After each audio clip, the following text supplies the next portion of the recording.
Salut les petits potos.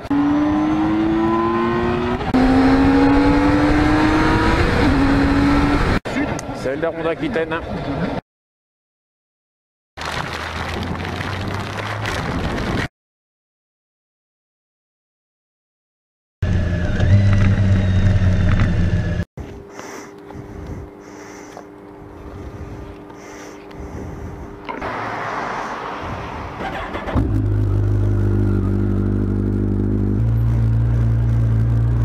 Bon les petits potos, vous le voyez, c'est la débauche. Alors il est 6h presque et demie.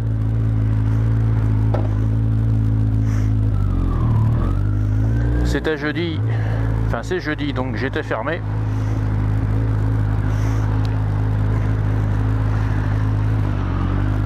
À midi j'ai pas fait de coupure, j'ai mangé et j'ai repris le boulot. Comme ça je me suis dit je vais repartir plus tôt et je vais rentrer 2 jours.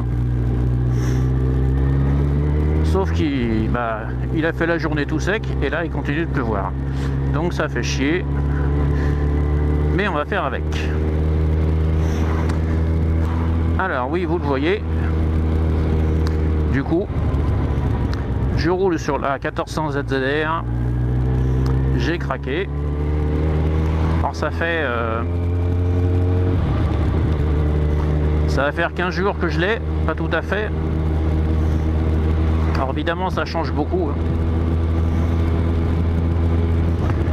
Alors vous allez peut-être vous rendre compte, mais pour information, elle est en Accra. Elle a une ligne complète. Et je roule déchicané.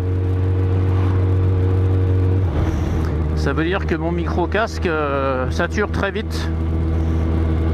Alors je pense pas qu'il va saturer en roulant, mais à l'arrêt, au ralenti, j'ai le son qui remonte et j'ai le micro qui sature. En même temps, cette sortie du boulot, ça va me faire un test vidéo. Vous me direz ce que vous en pensez. Le but ce soir, c'était de rentrer 2 jours, hein, parce que vous le savez, moi, tant qu'on n'a pas changé d'heure, je pars le matin, il fait nuit, je rentre le soir, il fait nuit. Donc c'est... Ce qui est pénible, c'est que j'ai pas connu cette moto autrement que sous la pluie, parce qu'il n'a pas fait une seule journée de sec depuis que je l'ai.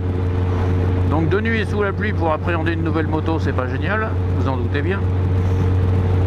Mais j'ai quand même mes premiers ressentis. Alors il faut que je réapprenne à piloter. Évidemment, c'est pas la même position, c'est pas la même réaction.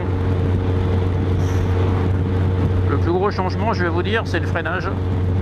Ouais, paradoxalement, parce que ma BM était équipée d'un freinage intégral. Là, c'est pas le cas. Donc, c'est frein avant et frein arrière séparés. Ce qui veut dire qu'on en... Ce qui veut dire que on prévoit pas le freinage de la même façon. En même temps, vu les conditions, je roule plutôt très cool.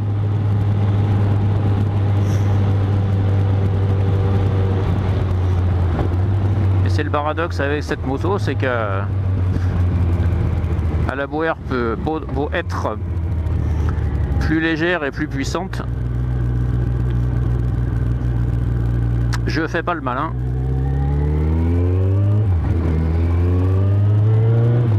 Et paradoxalement,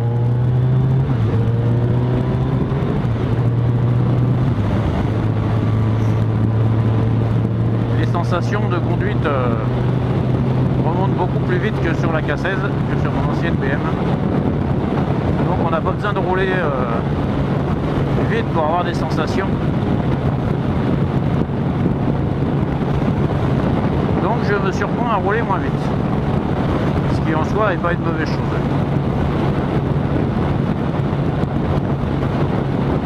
Alors pour info, j'ai acheté cette moto avec toute la bagagerie, carte caisse et valise latérale.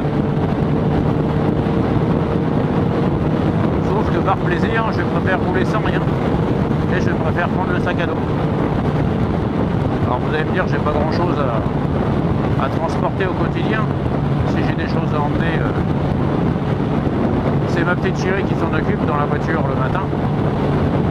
Et moi je prends juste ma sacoche avec tous mes papiers et je prends mon ordinateur, ce qui me permet d'écouter la radio au boulot.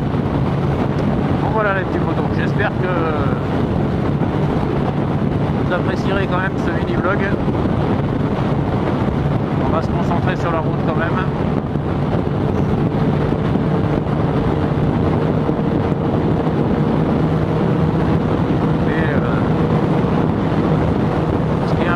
Avec cette moto, c'est quand même la force à laquelle elle accélère, même sans monter dans les tours. Vous voyez là, je suis à 4005, je dois être à 130. Et pourtant, je suis en position je suis en position low, c'est-à-dire basse puissance. Il suffit de tourner un tout petit peu la poignée et ça vous catapulte. Et donc, c'est ce que je cherchais aussi pour changer. Cette position un peu plus sportive, faire un peu plus sport avec la moto, avoir des nouvelles sensations et pouvoir aller m'ensouiller un petit peu sur circuit.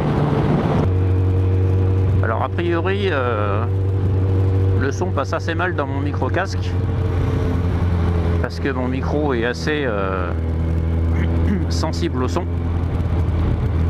Évidemment cette moto fait un bruit magnifique. Vous doutez bien qu'avec la ligne Accra complète et la moto déchicanée, quand je roule en ville, notamment que je pars le matin de la maison, je pars plutôt au ralenti, histoire de ne pas réveiller les voisins.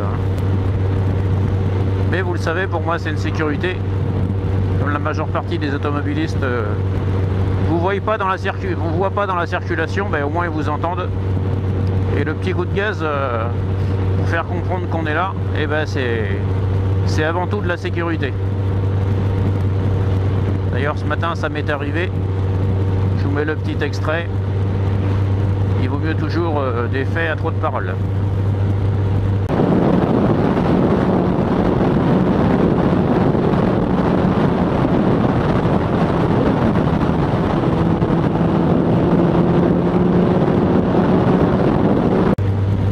Alors je vous ferai une présentation de la moto dans des meilleures conditions. Notez bien que je vais aller essayer de vous faire des jolies images. Mais pour vous donner mon état d'esprit, ah ouais, là c'est quand même vachement inondé quoi, putain. Il y a des maisons, elles ont les pieds dans l'eau quoi. C'est avant tout de retrouver des sensations, cette position un peu plus sportive. Et c'est surtout je cherche mes mots, l'aura de la moto, voilà, c'est ça que je cherchais. La prestance, l'aura de la moto. Vous savez que le 1400 ZZR chez Kawasaki, c'est quand même un mythe. Alors dans son coloris, moi je la trouve magnifique évidemment. C'est exactement le modèle que je cherchais, avec exactement les options que je cherchais.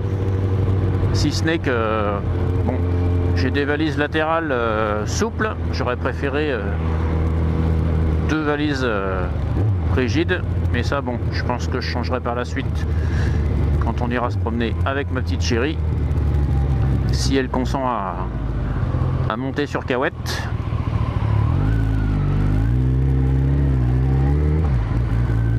Ouais, je dis Cahouette, mais ça reste Titine. Cahouette étant le diminutif de Kawasaki. Je vous en avais déjà parlé, j'avais 2 options. J'avais soit celle-ci ou soit repartir sur une K16. Mais j'ai laissé parler mon cœur, je ne le regrette pas. Alors évidemment, beaucoup vont me dire, ouais, tu te rends compte, c'est moins confortable. C'est moins confortable. Bah oui, c'est une Sport GT, ça reste très confortable quand même, mais on a une position plus sportive évidemment. Là, on va faire gaffe que la rivière n'est pas débordée, parce que non, ça va. Ne passe pas devant le nez, toi.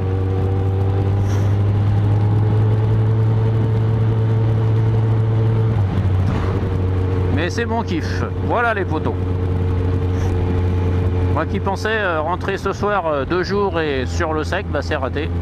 Je vais rentrer, il va faire nuit quasiment. Bon, il fait un petit peu jour encore, mais ça me change que quand je débauche à 8h, à 20h, bah, il fait complètement nuit. Par contre, j'aurais bien voulu rouler sous le sec pour rouler plus serein. Mais quand t'as pas le choix, bah t'as pas le choix.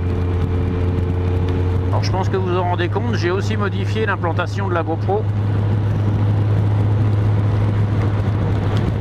Alors ça me va pas du tout. J'ai absolument pas l'habitude d'avoir la GoPro dans mon change-vision. Elle me dérange pas, c'est pas ça, c'est... Le problème c'est que pour ouvrir la visière, comme je l'ai mis, vous voyez, légèrement en bas à gauche, avant elle était plutôt en haut à gauche de mon casque, ben, elle me gêne plutôt qu'autre chose. Donc si vous avez des idées, n'hésitez pas. Ou alors c'est peut-être une question d'habitude. De toute façon, pour l'instant, je vais la laisser comme ça et je vais réfléchir à ce que je peux faire. Je pensais la mettre devant mon casque, mais c'est pas simple parce que j'ai l'ouverture, j'ai une aération. Là, c'est un peu compliqué pour ouvrir ma visière. S'il faut vraiment que je mette bien la main où il faut. Et pour rattraper les boutons, c'est pas simple. Allez, salut les petits potos et soyez prudents sur la route.